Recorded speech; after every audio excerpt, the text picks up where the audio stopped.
Here are your divorce papers. My new wife will handle everything from now on, so get out, you useless woman, Win said coldly, tossing the papers into my hands like I was nothing. I stood frozen, unable to breathe for a moment. I had just spent 8 hours caring for his elderly mother. Day after day, I cooked her meals, gave her medicine, helped her bathe, and listened to her endless complaints. And now this? Wait. What are you talking about? This is so sudden, I said, my voice shaky. It's not sudden at all. You just didn't notice it because you were too busy playing housemaid. Leighton and I have been together for 2 years already. I stared at him in disbelief. 2 years? He had been cheating on me for 2 years, and I had no idea. All that time, I was busy running the household, raising our son, and looking after his mother. How could I have been so blind? Leighton, his new woman, smirked and stepped forward. She placed a hand on her stomach and said, I'm pregnant with his baby, that's why you're no longer needed. Then she laughed, and Win joined in. Their laughter felt like knives stabbing into my chest. My hands trembled as I held the divorce papers. I had given up so much for this man, my youth, my dreams, my strength, and this was how it ended? But then, something inside me changed. Maybe it was the years of pain, maybe it was the final betrayal. I felt my lips curl into a small smile, and I said calmly, okay. They looked surprised for a second, but I didn't care. If you want me to leave, I will, but don't think I'll go quietly. I'm getting compensation. You both owe me that much. And with that, I turned and walked out of the house. I didn't even bother telling them that his mother had a fever and needed her medication.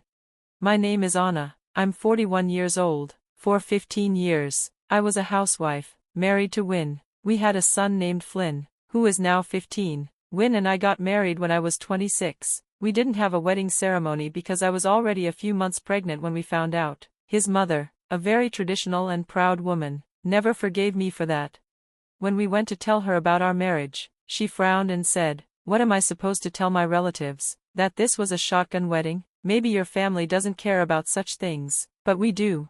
Win tried to defend me. Mom, we just did things out of order. We love each other, and it's not a big deal these days. But she didn't listen. It's shameful. This is not how things are done.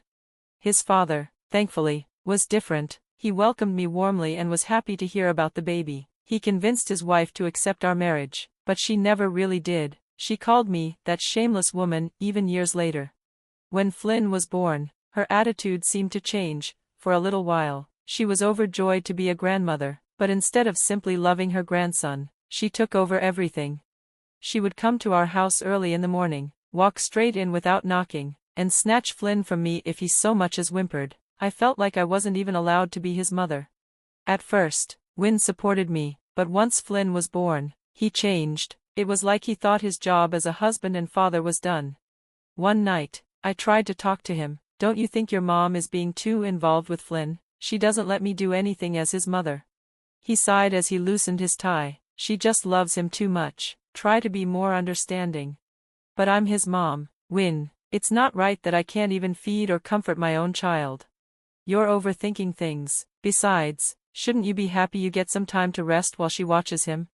That's not what I want. I want to raise my son. I want to bond with him, but she's not giving me the chance.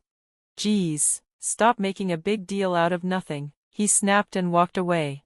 That conversation didn't change anything. In fact, things got worse.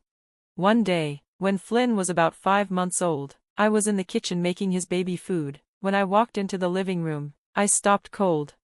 My mother-in-law was holding Flynn. She was chewing something in her mouth and then spitting it onto a baby spoon. She was feeding him chewed rice. Mother-in-law, what are you doing? She turned to me casually. Oh, I'm just feeding him his rice. But, you chewed it first? Yes, that's how we used to feed babies. I raised Win this way. It's natural. I rushed over and took Flynn from her arms. Please stop. That's not clean. It could spread bacteria. She narrowed her eyes. So now you're saying I'm dirty? I'm doing what's best for him, and you always criticize me. No, I just don't want Flynn to get sick. We want to use separate utensils until he's older. It's a health recommendation. She threw her hands in the air. You always go against me. You think you're better than me, don't you? This isn't about you. It's about keeping Flynn healthy.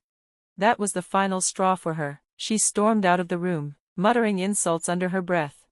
Later that night, Win came home and immediately confronted me. Why are you always fighting with Mom? She was feeding Flynn chewed food. That's not safe. That's how babies have always been fed. You just don't like her. You're always picking on her. I'm not picking on her, Win. I'm worried about our son's health. He scowled. You don't understand how hard she works. She's helping us. You should be grateful. I wanted to scream. I wanted him to see my pain. What about me, Win? I'm Flynn's mother. Why do I feel like I'm the outsider in my own home? He didn't answer. He walked into the bathroom and closed the door. That was the moment I knew he wasn't on my side anymore. I stood there, holding back tears, my chest tight with pain, but I didn't let myself cry, not this time. I was a mother. I had to be strong, for Flynn, and now, finally, for myself. I was in the living room when I heard W's voice behind me. Oh, so you are here. I thought you left this morning for a business trip. I turned around, and froze. There he was, standing at the entrance, but he wasn't alone. Next to him stood a young woman with a big pregnant belly. I felt panic rising in my chest, but the woman didn't seem nervous at all. In fact, she smiled confidently and gave a small nod like she already knew me. Who is this? I asked, confused. W answered casually, as if we were just chatting about the weather. Oh, let me introduce you. This is Leighton, my girlfriend. I stared at her. Leighton, she looked to be in her late 20s, with a calm face and a smug smile. I looked at W again, hoping I had heard wrong. Wait, what do you mean? I mean exactly what I said. I met Leighton by chance. We hit it off, and we've been together for a while now. I mean, come on, think about it. Between a nagging wife like you and a sweet, young girl like her, who do you think I'd choose? Isn't it obvious? He shrugged, like it was no big deal, like I was supposed to understand and just move on. My heart pounded. This is too sudden. It's not sudden, you just didn't notice, he said flatly. We've been together for 2 years now. 2 years?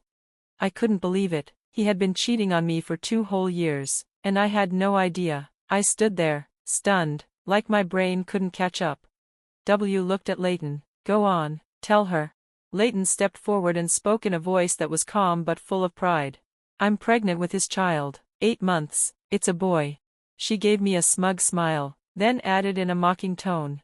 Unlike your violin-obsessed son, our child will go to cram school, become a doctor, something successful. W's life is perfect now. A young, beautiful girlfriend like me, a baby on the way. You're not needed anymore. As W laughed beside her, I felt like I couldn't breathe. All this time while I was struggling, caring for his mother, feeling lonely, he was enjoying a secret life. Then he threw some papers on the table. Here are the divorce papers. My new wife will take care of everything now, so pack your bags and get out. You're just a burden. They both laughed, thinking they had won.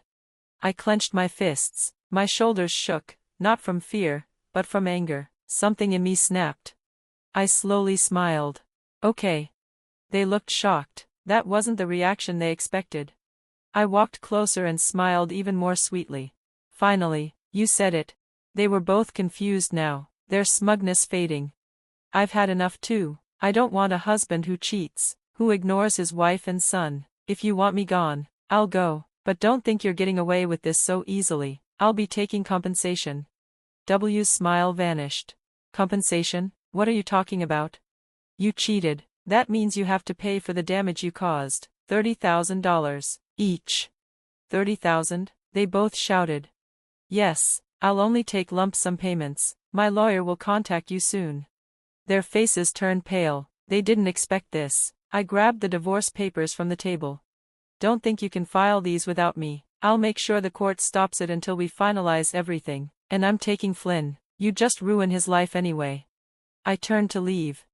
Wait, who do you think you are, making decisions on your own? I glared at them. You've been making decisions without me all this time. You didn't care about me or Flynn. $30,000 isn't even enough, honestly. I paused, looked at Leighton's belly, and added with a smirk. By the way, congratulations. Then I walked out the door. Later, W agreed to my terms. I got the money and custody of Flynn. Flynn and I moved into a small rental apartment. It wasn't fancy, but it was peaceful. For the first time in a long while, I could breathe. Job hunting was tough at first. I hadn't worked in 15 years, but to my surprise, I found a job as an office administrator pretty quickly. Flynn started settling in too. He practiced violin every day and seemed brighter, freer. One evening, after work, I checked my phone. Missed calls, from W. Lots of them. I sighed and picked up. When I answered, his voice was panicked. "It's Mom, she's really sick, she can't move, I don't know what to do." I was quiet for a moment, then said, "She was already nearly bedridden before I left, you just didn't notice." "What? But her care level wasn't that bad. She acted fine whenever the care manager came. I told you over and over, but you never listened." I let out a long sigh. While I was being yelled at daily by his mother, W was busy sneaking around with Leighton. He didn't lift a finger to help. He went quiet, then, in a small voice, he asked, "Can you come back and take care of her?" I laughed bitterly. "Wasn't your new wife supposed to handle that?" Apparently, after I left, he introduced Leighton to his parents. His father had scolded him, and his mother refused to accept the new relationship. She said it would ruin the family's reputation. Of course she would. She cared more about appearances than anything. She had hated our shotgun wedding too. She ended up shouting at W and Leighton worse than she ever yelled at me. When she began slurring her words, W thought it was dementia, but the hospital said her mind was sharp, just her body was failing. Leighton had had enough. She said she never agreed to care for a rude, bedridden mother-in-law. She left, with the baby. I didn't even feel surprised. "You should have expected this," I told W. "You know what kind of person your mother is. You were a fool to think you could be happy with a woman you cheated with." W was silent. Then he begged, "Please, let's start over. If you come back, maybe things will go back to normal. We're still married, right? We can help each other." I shook my head.